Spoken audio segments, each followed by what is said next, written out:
주옵소서. 거룩하신 예수 그리스도 이름으로 감사드리며 기도드렸습니다. 아멘. 주님 감사합니다. 우리 앞뒤 옆을 바라보시면서 축복하겠습니다. 주의 이름으로 환영하고 축복합니다. 감사합니다. 감사합니다. 오늘 요한복음 16장입니다. 오늘 제목이 기억하라, 실족하지 말라. 이게 주의 음성으로 알고 우리 한 목소리로 한번 크게 읽겠습니다. 시작. 기억하라, 실족하지 말라. 우리가 아는 것처럼 14장, 15장, 16장은 다 성령에 관한 이야기입니다. 또한 예수님께서 남겨질 제자들을 가르치시는 말씀입니다. 이제 곧 주님은 십자가에 달려 죽으시고 부활해서 승천해서 하나님 우편으로 가시지만 제자들은 이 땅에 남겨질 겁니다. 근데 그냥 남겨지는 게 아니죠. 남겨진 제자들에게 이제 곧 핍박이 닥쳐옵니다. 그래서 주님은 이 다가올 핍박, 환난, 어려움을 이길 수 있는 중요한 비결을 제자들에게 말씀해 주셨어요. 첫 번째 말씀해 주신 게 뭡니까? 너희들끼리 서로 사랑하라. 아멘. 어려움을 이길 수 있는 비결, 사랑입니다. 당시 기독교인들은 유대교에 비해서 굉장히 소수의 사람들입니다. 그 강력한 유대교가 기독교를 핍박하기 시작하면 견딜 수 없을 것입니다. 밖에서 오는 핍박, 목숨까지라도 위협하는 핍박이 오고 있습니다. 그래도 여러분, 교회 안에 서로 사랑하고 신뢰하고 격려하고 믿어주는 성도들이 사랑으로 똘똘 뭉쳐진다고 한다면 그 어려움은 분명히 이겨나갈 줄로 믿습니다. 가정도 그렇고 교회도 그렇습니다. 가화만사성, 집안이 화평하면 모든 것이 잘 돼간다. 그것이 우리가 환난을 대비하는 첫 번째 방법입니다. 한국에 G.O.D라는 가수들이 부른 노래가 있어요. G.O.D, G.O.D. 그런데 가만히 붙여보니까 갓이에요, 갓. 이 친구들이 젊은 친구들이었는데 제가 어렸을 때 그렇게 어린 것도 아니고 청년 때 부른 노래가 길이라는, 내가 가는 길이라는 노래를 했는데 크리스찬들이에요. 무슨 노래를, 가사가 뭐냐고 하면 내가 가는 이 길이 정말 맞는 길인가? 이 길 끝에 도달하는 길은, 결론은 뭔가? 많은 사람들은 이 길을 걷고 있는데 저 사람은 알고 가는 건가? 또 나는 왜 이 길을 걷고 있지? 아직 답은 모르겠다. 그냥 간다. 그냥 걷는다. 이런 노래를, 가사가 있습니다. 여러분, 예수님은요 이제 부활 승천해서 가실 거잖아요. 그럼 왜 제자들을 왜 남겨줘야 합니까? 우리 가는 여정이 천국의 여정이라고 한다면 예수님 가실 때 그냥 제자들을 함께 데리고 가시면 좋은데 굳이 제자들을 남겨놓고 넌 여기 있으라 그러고 가신단 말이죠. 우리가 우리 인생에게 질문해야 할 내용입니다. 나는 왜 지금 이 인생을 걸어가야 하는가? 인생은 아픔과 어려움이 가득한데 왜 나는 이 길을 걸어가야 하는 건가? 그냥 걸어가야 하기 때문에 걸어가야 되는 건가?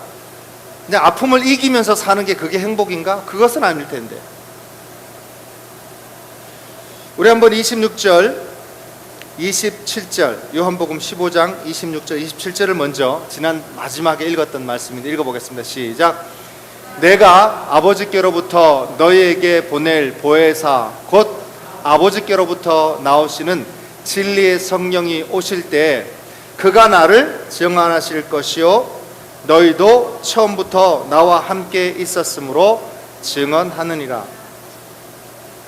여러분, 진리의 성령이 오신다라고 말씀하십니다. 이것이 우리가 고난을 통과해서 살아가야 할 이유 중에 하나입니다. 어려움과 환난은 사랑으로 똘똘 뭉친 교회와 가정을 흔들 수 없습니다. 그러나 우리가 여기서 흔들리지 않고 사랑으로 뭉쳐 있자, 이게 우리의 궁극적인 목적이 아닙니다. 그것은 과정입니다. 하나님의 마음은요, 우리가 환난을 통과하는 때라도, 어려움을 닥치는 때라도 하나님의 마음은 어디 있느냐, 또 하나님이 우리에게 원하시는 건 뭐냐, 그것은 바로 영혼들을 구원하는 일입니다. 그래서 제자들이 이 땅에 남겨져야 하고, 힘듦에도 불구하고 내 코가 석자나되고 어려움에도 불구하고 여전히 하나님의 마음으로 성령 받아 복음의 증인이 되어야 됩니다. 이 세상이 아무리 환난의 태풍이 불어와도 우리가 기억해야 되는 게 있어요. 우리의 끝은 하나님의 나라입니다. 아멘. 우리의 삶은 천국과는 여정입니다. 비록 세상 사람들은 하나님에 대한 깨달음이 없고 하나님과 멀리 있지만, 우리가 이 땅을 걸어가야 할 이유는 마지막까지 복음의 증인이 되어야 될 줄로 믿습니다. 천국을 증거하고 그리스도를 증거해야 될 줄로 믿습니다. 여러분, 그것이 예수님의 삶이었어요. 고난받으면서 우리가 이 길을 걸어가야 한 이유는 뭡니까? 사명이 있기 때문에, 증거자의 사명이 있기 때문에 그렇습니다. 어려움이 있으니까 살아나 똥똥 뭉치자, 그냥 견디자, 힘들지만 참자, 이럴 것 같으면 일찍 가는 게 좋죠. 주님이 제자들을 그냥 데리고 가시는 게 훨씬 낫습니다. 근데 그것이 우리의 삶의 목적이 아니기 때문에 그 어려움을 넘어서서 어떻게 해요? 성령의 능력으로, 힘으로 복음의 증거자가 되어야 되기 때문에 그렇습니다. 아멘. 1절 있습니다. 16장 1절 시작. 내가 이것을 너희에게 이름은 너희로 실족하지 않게 하려 함이니리. 내가 이렇게 미리 말하는 이유는 실족하지 말라고. 다시 말하면 예수님이 선택한 제자들이고 예수님이 가면서 마지막까지 사랑을 부어준 제자들이지만, 이건 누구도 예외가 없습니다. 힘든 일이 생기고 어려움이 오면 실족하는 사람들이 있더라, 이런 말이죠. 여러분, 복음을 들고 세상에 나가면 받는 사람들도 있어요. 무시하는 사람들도 있어요. 공격하는 사람들도 있어요. 욕하는 사람들도 있어요. 마냥 복음을 환영하지는 않습니다. 그래서 우리 교회가 환난과 핍박의 소용돌이 속에서 실족하지 말라라고 말씀하시는 거예요. 어떤 사람은요, 교회를 찾다가 저희 교회를 왔는데 저희 교회 앞마당이 자갈로 쫙 깔렸잖아요. 예배 마치고 돌아가는데 그 자갈 사이에 못이 있었던 것 같아요. 그 못이 타이어를 찔러서 빵꾸가 났어요. 나 이 교회 안 와.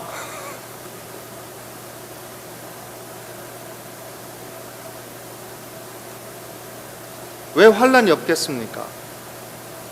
왜 핍박이 없겠습니까? 우리가 분명히 아는 것은 사탄은 열심히 일하고 있다는 것. 바른 복음을 듣고 복음 따라 살아가려는 사람들을 어떻게든 실족시키려고 하는 것이 사탄이기 때문에, 여러분들이 신앙생활을 바로 한다고 하면 반드시 고통은 옵니다. 고난은 옵니다. 환난은 옵니다. 그렇기 때문에 주님께서 내가 미리 말하는 거야. 왜? 실족하지 말라고. 여러분, 마음의 준비를 잘 하게 되기를 주 이름으로 축복합니다. 그래서 우리가 실족하지 않기 위해서 기억해야 돼요. 뭘 기억하냐 그러면, 크리스찬의 삶, 거기에는 반드시 환난이 오는구나. 이건 하나님이 허락하신 고난이구나. 그 환난을 통해서 알곡과 가라지, 진짜 믿음, 가짜 믿음 나누어지는구나. 이게 성경이 계속 말해오는 거예요.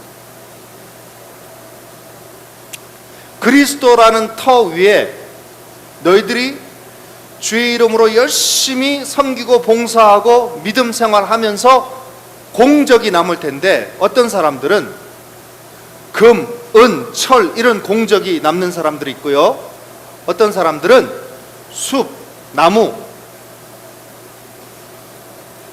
지푸라기 이런 공적을 쌓는 사람들이 있어요. 그 성경에 뭐라고 말하냐 그러면, 그것들을 그대로 놓고 불 위를 지나가게 하겠다 이렇게 말합니다. 불 위를 지나가요. 불은 환난과 고난이죠.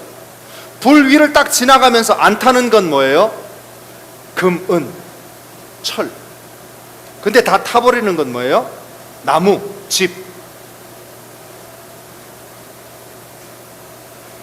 반드시 고난을 통과할 때인데 끝까지 남아있느냐. 그것은 하나님의 섭리이고 하나님의 계획인 줄로 믿습니다.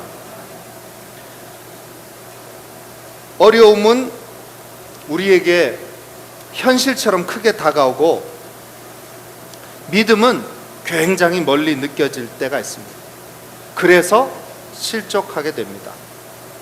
그래서 오늘 주님은 우리에게 이 말씀을 주신 이유는, 이제 어려움이 올 거라, 이건 기정사실이에요. 병 올 거고, 헤어짐 올 거고, 아픔 올 겁니다. 근데 그때라도 우리는 실족하지 말아야 될 줄로 믿습니다. 환난도 하나님의 섭리 속에 있다. 따라하겠습니다. 환난도 하나님의 섭리 속에 있다.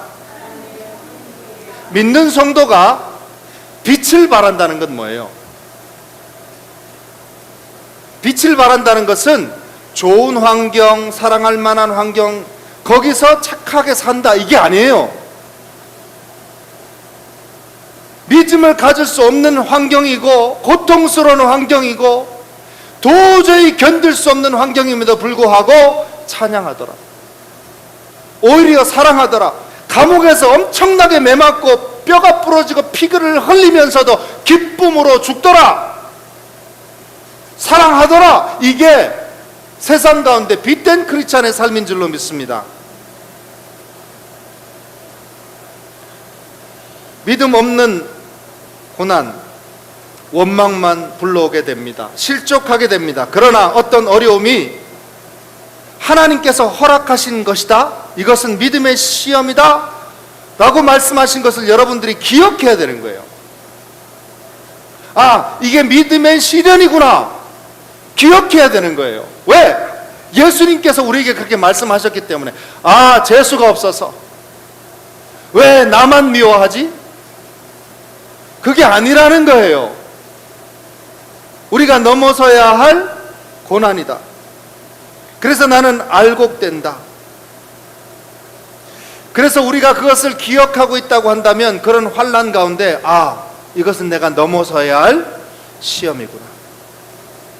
어려워도 내가 믿음을 선택해야지, 화가 나도 사랑을 선택해야지. 그것을 주님은 우리에게 기대하셔서 미리 말씀하시는 거예요. 2절입니다. 시작. 사람들이 너희를 출교할 뿐 아니라 때가 이르면 물은 너희를 죽이는 자가 생각하기를 이것이 하나님을 섬기는 일이라 하리라. 여러분, 출교까지 당한대요. 성령 가지고 복음 증거하고. 한번 보세요. 기독교가 뭘 가르쳐요? 국가를 대적하라, 사람들을 미워하고 도둑질하라, 이렇게 가르칩니까? 가만히 보면요, 사랑하고 겸손하고 섬기고 손해보고 국가에 엄청난 도움이 되는 겁니다. 그런데도 불구하고 지금 공산국가를 중심으로 해서 기독교를 박멸하고 있어요. 왜? 기독교 때문에 그 공산주의 국가의 리더가 인정받고 존경받고 신격화가 돼야 되는데 그걸 방해하고 있다는 거예요. 그러니 기독교인을 먼저 싹 죽여야 돼요. 그래야 본인들이 신이 되지.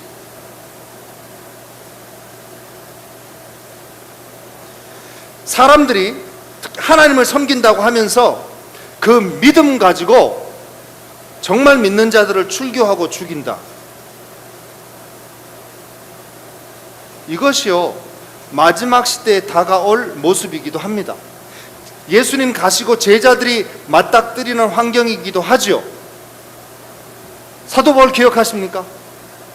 바울이 하나님을 믿는 열심으로 기독교인들을 잡아 죽였어요. 그때의 특수한 환경이 아닙니다. 계시록에는 마지막에도 믿음에서 배교한 자들이 나가서 말씀 그대로 믿는 자들, 그냥 성경도 모르고 진리도 모르고 뭐 이것도 괜찮고 아무거나 듣고 진리도 모르는 사람들, 이런 사람들은 핍박의 대상이 아닙니다. 왜? 쉽게 그들을 따라오기 때문에 그렇습니다. 그러나 참으로 말씀을 믿고 진리를 따르는 사람들은 핍박의 대상이 됩니다. 왜? 그들이 신격화되는데 반대되기 때문에 그렇습니다. 사울처럼 하나님을 믿는 열심으로 믿는 성도들을 핍박한다는 것이죠. 12제자들, 사도 요한 빼고요, 다 순교당했습니다. 자, 예수님께서 그러면 12제자들에게 미리 알려주셨기 때문에 그 지혜와 그 기억해서 그 환난을 요리조리 잘 피해 다녔다, 이게 아니란 말이에요. 미리 알려주셨기 때문에 고난이 와도 기쁨으로 고난을 당하고, 죽음이 눈앞에 와도 나 죽으면 안 돼 이렇게 죽은 게 아니라, 할렐루야, 하나님 나에게 허락하신 죽음이라면 내가 주님을 위해서 목숨까지라도 던지겠습니다. 세상이 감당 못할 넉넉한 사람들이 되었다는 거예요.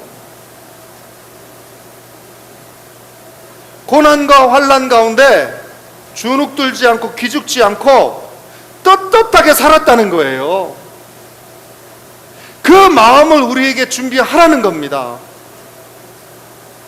왜 나만 미워하지? 왜 나한테만 이렇게 어려운 일이 생기지? 하나님이 나를 사랑하지 않나 봐.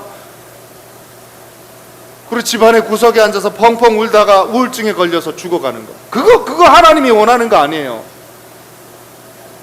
그럼에도 불구하고 하나님의 뜻이면 뭐든지 아멘입니다. 하나님 감동 안 하시겠어요? 하나님 살아 계시잖아요. 하나님 역사하시잖아요. 출교 앞에서도 죽음 앞에서도 주의 말씀을 기억하면서 받아들였다는 겁니다. 12사도들이 받은 죄목이 뭘까요?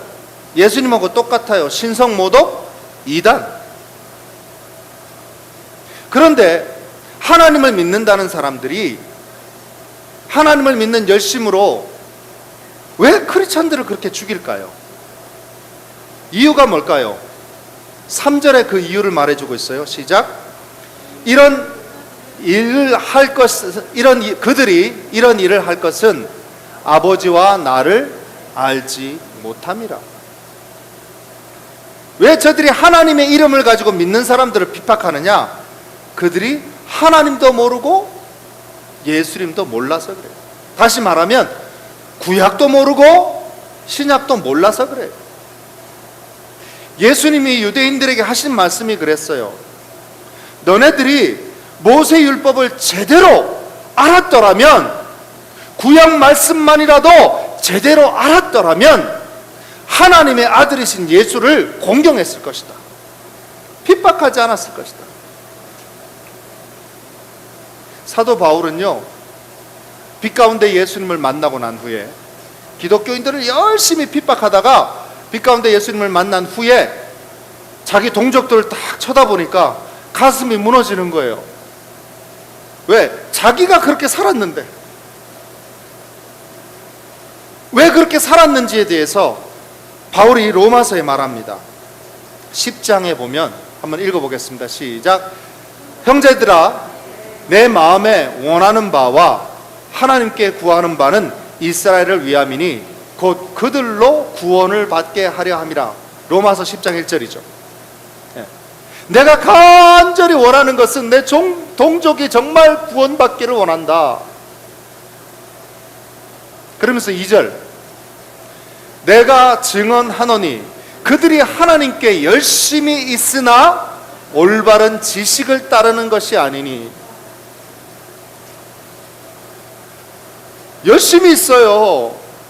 열심히 청소도 하고, 열심히 전도도 하고, 열심히 기도도 하고, 예배도 하고, 봉사도 하는데 하나님의 뜻을 모르면요, 진리를 모르면요, 3절, 하나님의 의를 모르고 자기 의를 세우려고 힘써 하나님의 의에 복종하지 아니하였느니라. 그러니까 열심히 하면 할수록 하나님의 의를 대적하는, 하나님과 열심히 싸우고 있는 거예요. 기억하세요.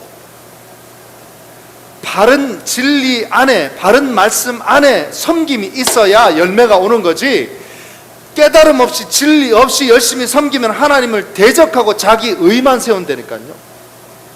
자기 의를 너무너무 세우는 사람들은요, 하나님과 원수가 됩니다.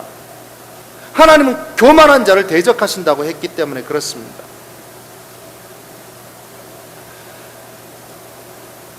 그러니까 사람들이 하나님을 믿는다는 그 믿음으로 믿는 사람들을 출교시킬 뿐만 아니라 죽음까지 이르게 한다. 이걸 예수님께서 왜 미리 말씀하신다고요? 실족하지 말라고. 이거는 12사도들에게 하는 말씀뿐만 아니라 오늘 여러분과 저에게 하시는 말씀이에요. 아멘. 여러분, 어떤 환난과 어려움 가운데 이게 하나님의 손 밖에 있다고 생각하지 말고, 모든 것이 하나님의 뜻 안에 있습니다. 환난은 우리에게 다가오는 믿음의 시련이고, 그 믿음의 시련을 잘 통과한 사람들에게 하나님의 은혜와 긍휼과 능력과 복이 부어질 줄로 믿습니다. 4절입니다. 시작. 오직 너에게 이 말을 한 것은 너희로 그때를 당하면 내가 너희에게 말한 것을 기억나게 하려 하며, 처음부터 이 말을 하지 않은 것은 내가 너희와 함께 있었음이라. 지금 예수님이 제자들에게 하시는 말씀, 나 죽는다, 하나님께 간다, 너희들에게 환난이 온다, 이거 예수님께서 처음에 12제자를 부르실 때 이 말하면 제자들이 알아들을 수도 없고 그냥 나 고기나 잡을랍니다 그랬을 거예요. 따라다녀도 뭐 좋을 게 없다는데. 그래서 믿음에 시작하는 사람들에게 여러분 뭐 순종해야 된다, 뭐 져야 된다, 헌신해야 된다, 겸손해야 된다, 뭐 이거는 나중에 가르치시고요. 처음 예수 믿는 사람들에게는 뭐를 강조해야 돼요? 예수 믿으면 구원받는다. 아멘. 예수 믿으면 복 받는다. 진짜 복은 나중에 이제 깨닫잖아요, 그죠? 그렇게 하고 제자들과 예수님은 함께 다닐 때 예수님이 뒤에서 다 커버해 줬어요. 예, 모르면 깨우쳐 주시고 성령도 부어주시면서. 그래서 처음부터는 얘기 안 했어요. 왜 지금 마지막에 와서야 얘기하는 이유가 뭐라고요? 기억하라. 기억하라. 말씀은 들었는데 돌아서도 집에 가는데 오늘 무슨 말씀 들었지? 큰일 날 사람들이에요.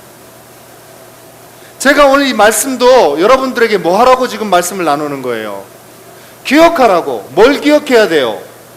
환난이 온다고. 그리고 또 뭘 기억해야 돼요? 환난은 믿음의 시험이구나. 또 뭘 기억해야 돼요? 성령님이 날 돕겠구나. 환난과 어려움 가운데 사랑을 선택하고 믿음을 선택하고 더욱더 복음 증거하는 것에 마음을 두는 것이 하나님의 뜻이구나. 그것을 기억하라는 거예요. 아멘. 제가 굉장히 배고프고 어렵고 아이들하고 제일 힘들 때 주님이 저에게 하신 말씀, 이럴 때 사람들 도와라 그러셨어요. 일반적인 상식으로는 미쳤지. 근데 하나님은요, 도와라라고 말씀하시는 거예요. 도왔더니 그게 근거가 돼서 하나님이 도움을 주시더라니까요. 하나님의 방법을 따라 했더니 하나님의 방법을 따라 축복을 해 주시더라니까요. 아멘. 우리가 살아가는 비결은 그겁니다. 상식을 따라 살아가는 것이 아니라 하나님의 뜻을 따라 살아가는 것인 줄로 믿습니다. 내가 이 말을 한다, 내가 이 말을 하는 것은 처음부터 말하지 않았다. 늦게 이렇게 말하는 것은 너희가 이 말씀을 좀 기억하기를 바란다. 여러분, 기억하는 사람들은요, 실족하지 않습니다. 실족하지 않습니다. 나이 많이 드신 분들에게, 옛날 분들이죠, 목걸이를 딱 달아드리면서 할머니 이거 아플 때 이거 누르세요 하고 이걸 줘요. 한국 가면 핸드폰에 비상벨처럼 목걸이에 딱 이 벨을 하나 달아줘요. 그죠? 심장마비가 오잖아요. 그럼 이걸 눌러요. 근데 이거 걸어놓고 그냥 돌아가시는 분들이 있어. 왜? 기억하지 못해서. 숨이 가빠오고 패닉이 왔는데 이러면서 몰라, 기억을 못해. 어제도 영화의 날 해가지고 우리 미국 우리 성도들이 마당에서 잔디에 딱 누워가지고 영화를 봤어요. 근데 어떤 여자애가 쓰러졌어. 근데 이러고 있는 거예요. 기도를 막 했는데 갑자기 기억나는 게 있어. 과거에 봤던 게 있어요. 그래서 막 아이한테 가가지고, 자, 숨을 깊게 마셔. 자, deep breath and hold it. and 천천히 내뱉어. 하니까 호흡이 딱 돌아오더라고요. 제가 그걸 기억했었어요. 옛날에 한 본 거를. 육적인 것도 그런데 영적인 것은 어떻겠어요? 예수님은 답이시잖아요. 영적인 거, 육적인 거, 모든 것에 예수님은 우리의 답이시잖아요. 그러면 환난과 어려움과 곤란함이 왔을 때 예수님의 말씀을 딱 기억하면 그게 우리가 살아갈 비법이고 방법이고 우리가 구원받을 수 있는 길인 줄로 믿습니다. 주님은 원하세요. 우리가 제발 기억해 주기를.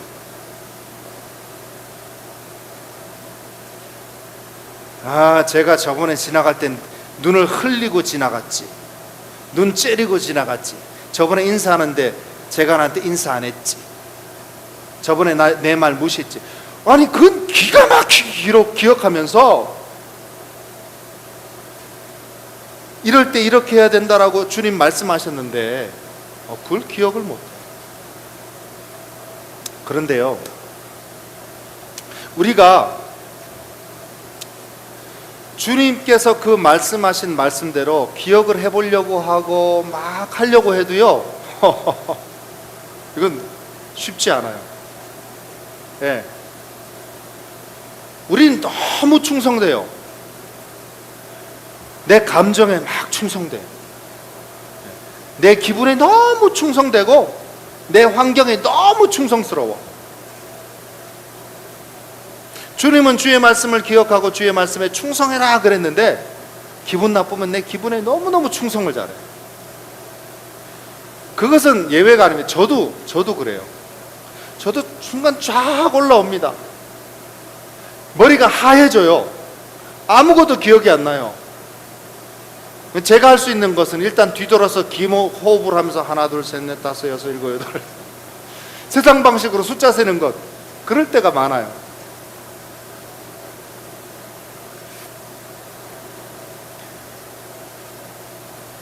기억을 못하죠.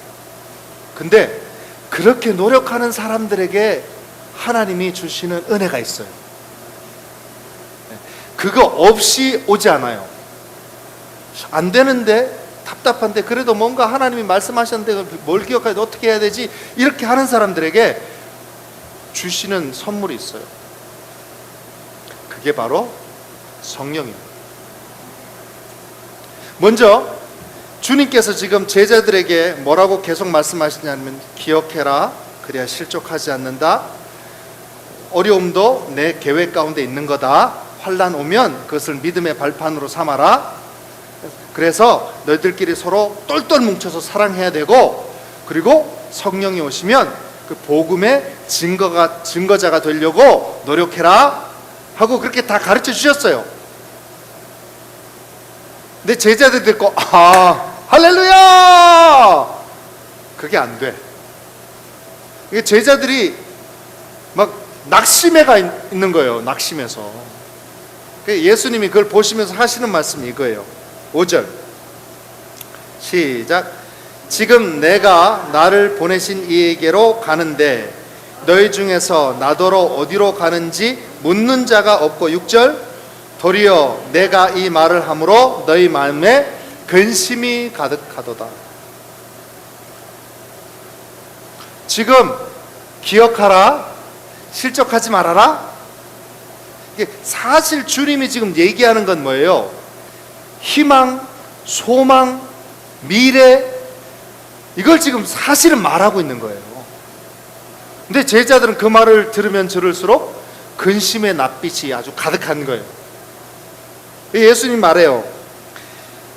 지금 내가 나를 보내신 아버지에게로 가는데, 이건 무슨 말씀이에요? 아버지로 간다는 게 뭐예요?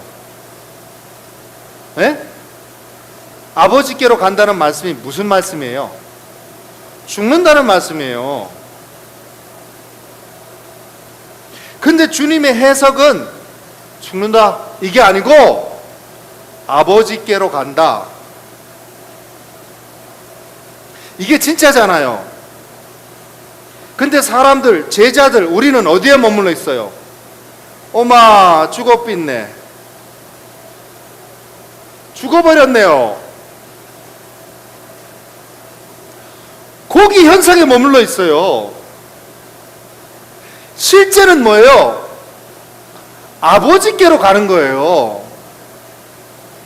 근데 우리는 현상에 머물러 있어. 아이고 다리 부러졌네, 아이고 돈이 없어져 버렸네, 어머 병들어 버렸네, 어머 죽어버렸네.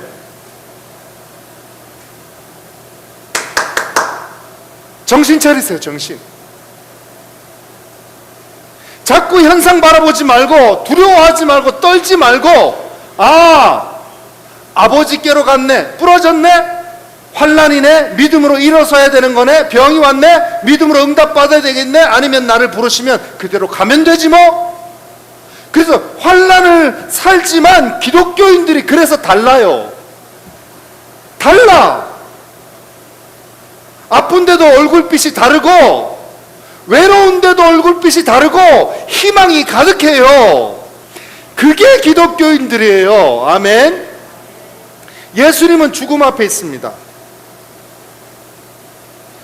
기도하실 때도 아버지여 이 잔을 나에게서 치워주시면 고맙겠습니다, 치워주십시오, 이렇게 말했어요. 근데 예수님의 죽음의 해석은 이게 그냥 해석이 아니라 진짜잖아요. 진짜 죽어서 하나님께로 가는 겁니다. 데이비드가 죽었지만 예수님 잘 믿고 효도하고 누나와 화해하고 죽어버렸네. 그러면 슬픈 가운데 살아야 돼요. 천국 갔잖아요. 아멘.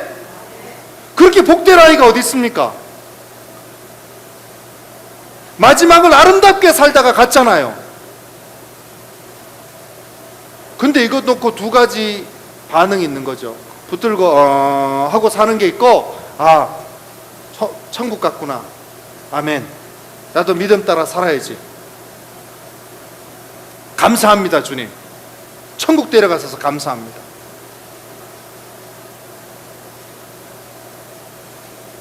도리어 내가 이 말을 함으로 너희에게 근심이 가득하구나. 그 제자들은요 여전히 어른애 수준이 좀 낮아요. 그래서 환란이 올 것이다, 예수님은 떠나갈 것이다. 제자들은 자꾸 암울합니다. 그 예수님이 어떻게 격려하시느냐, 이제 환란과 어려움도 해보려고 하고 순종해 보려고 하고 믿음으로 반응해 보려고 하는데 잘 안 되는 사람들에게 어떤 축복을 주시느냐. 7절이죠. 시작. 그러나 내가 너희에게 실상을 말하노니 내가 떠나가는 것이 너희에게 유익이라. 내가 떠나가지 아니하면 보혜사가 너희에게로 오시지 아니할 것이요 가면 내가 그를 너희에게로 보내리니. 진짜 실제를 말해줄까? 정말 실제가 뭐냐고 하면 내가 가야 너희들한테 유익해. 나는 육체로 머물러 있어서 한계가 있지만 나 대신 성령께서 내가 가야 오시는 그 성령님이 오시면 너희가 혼자가 아니야. 남겨지는 게 아니야. 성령께서 너희를 도우실 거야. 그래서 내가 가는 게 훨씬 유익해. 아멘. 여러분 혼자 아니에요. 다 떠나갔다고 해도 여러분 혼자가 아니라니까요. 그 비밀을 여러분들이 깨닫고 붙들고 살아가야 됩니다. 잠들 때라도요 성령님 나와 함께 계시지요. 막 고통이 밀려올 때라도요 이것이 다 주님의 뜻 아래 있는 줄 믿습니다. 성령님 곁에 계시지요. 그러면요 그 성령님이 말씀하세요. 말씀. 그래 내가 네 옆에 있다. 지금 잠시 일어나서 앉아서 기도하겠니? 예. 제가 고통 가운데 막 기도할 때 성령님께서 들려주는 음성이 뭐예요? 가난한 자를 도우라. 내가 미쳤어요. 안 그랬어요? 그래요? 나 한번 속는셈 치고 해보겠습니다. 했어요. 결과는 누가 책임져요? 그러면 성령님이 책임지셔야죠. 미련하고 어리석어 보이는데 자식 먹을 것도 없는데 노숙자를 먹이라고 하니 먹였어요. 그리고 나는 기대하는 거죠. 아니면 그 성령님은 진짜 성령님이 아니고 그 음성은 가짜 음성이고 아닌가 보다 하고 기법하는 거죠. 포기해버리는 거죠. 근데 하라는 대로 열심히 하고 그것은 결론은 성령님께 맡깁니다. 그랬더니 역사하시고 보여주시는 거예요. 여러분 혼자 아닙니다. 그래서 우리가 너무 사람을 의지하는 게 아니에요. 너무 의지하지 마세요. 성령님을 붙드시고 성령님을 의지하셔야 됩니다. 그분은 우리가 할 수 없는 것까지라도 하게 하실 줄로 믿습니다. 예수님의 더 좋은 계획, 우리를 향한 큰 계획, 그걸 이루기 위해서 좋은 선물인 성령님을 우리에게 보내주실 줄로 믿습니다. 그러면 그 성령님은 오셔서 제자들에게 기억나게 하시고 능력도 주시고 하시는 일이 있어요. 8절입니다. 시작. 그가 와서 죄에 대하여 의에 대하여 심판에 대하여 세상을 책망하시리라. 성령께서 오셔서 세상을 책망하신대요. 이 책망하신다는 말은 책망하면서 깨닫게 해주신다는 의미예요. 책망으로 깨닫게 해주신다. 뭐에 대해서? 죄에 대해서, 또 의에 대해서, 또 심판에 대해서. 다시 한번 뭐에 대해서? 죄에 대해서, 의에 대해서, 심판에 대해서. 친절하게 설명해 주시죠. 자, 죄에 대해서 세상을 어떻게 책망하시느냐, 깨닫게 해주시느냐. 9절 시작. 죄에 대해서라 함은 그들이 나를 믿지 아니함이요. 여러분 세상 사람들은요 죄라고 하면 뭐가 죄입니까? 뭐가 죄예요?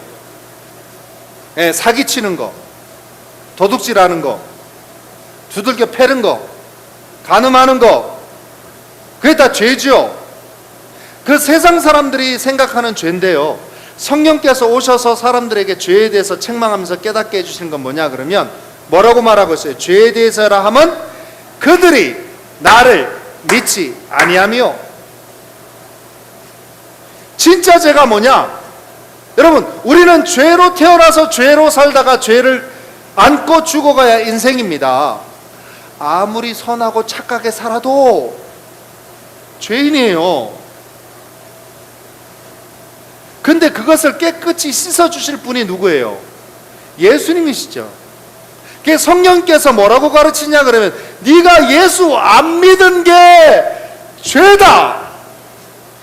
죄가 사함받을 수 있는 능력을 가지신 그 이름 예수를 믿지 않는 것이 죄다 라고 책망하시고 깨우쳐 주신다는 거예요.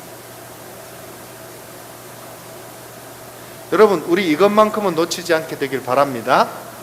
우리의 죄가 용서받을 수 있는 예수님을 믿지 않는 게, 그게 죄라는 것을 성령께서 깨닫게 해주신다. 아멘. 우리가 증거해야 될 것도 그거예요.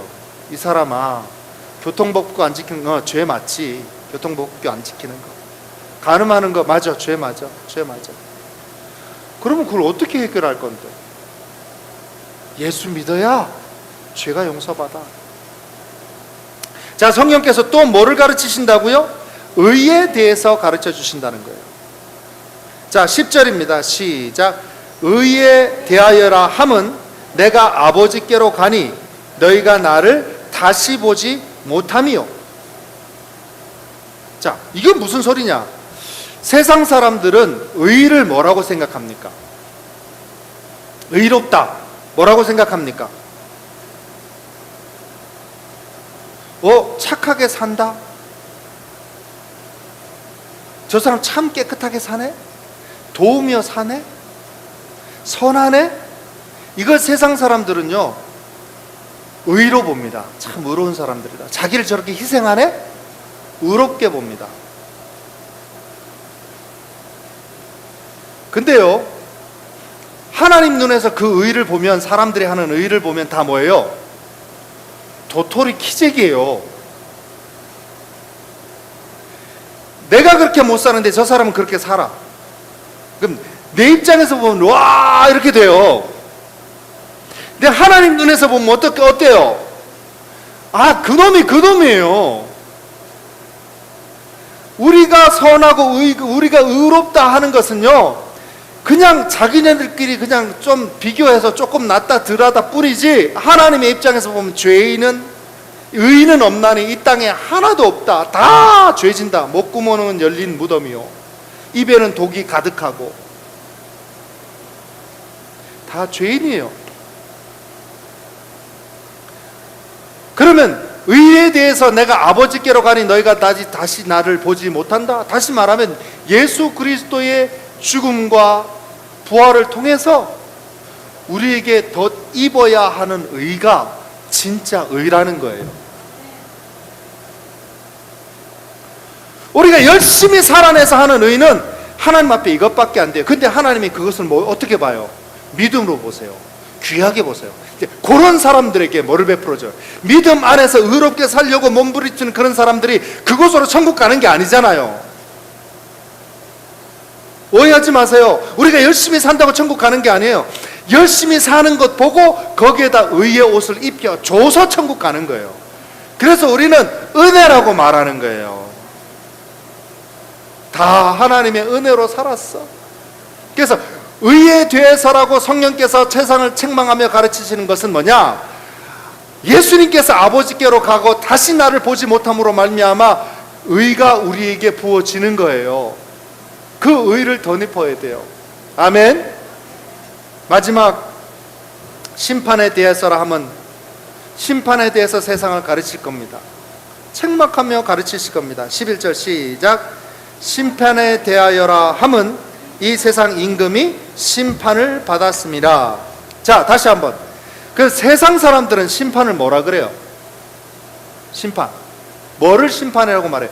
죄진 놈은 벌 받아야 된다. 심판이죠. 나쁜 놈은 얻어 터져 봐야 된다. 개만도 못한 인간은 몽둥이가 약이다. 그게 심판이라고 말합니다.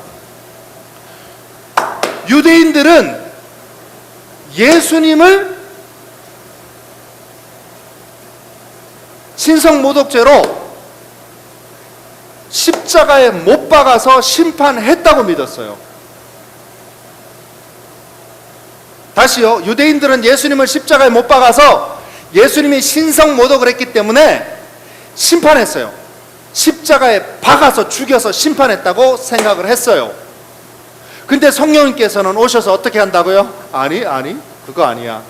그게 심판이 아니라 예수께서 십자가에 달림으로 인해서 사탄이 심판받은 거야. 아멘. 예수님께서 십자가에 못 박아 죽으심으로써 사탄이 심판받았다는 증거가 뭐예요?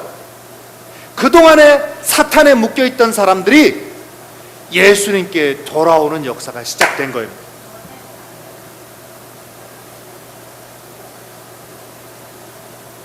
이게 세상 사람들이 다 잘못 알고 있는 거죠. 그죠? 뭐에 대해서? 죄에 대해서. 뭐가 죄인지, 뭐가 의인지, 뭐가 심판인지 그들은 모르는데 성령께서 오셔서 야, 예수 안 믿은 게 죄야. 네가 생각하는 의가 아니라 예수 그리스도의 의로 덧입는 것이 그것이 의야.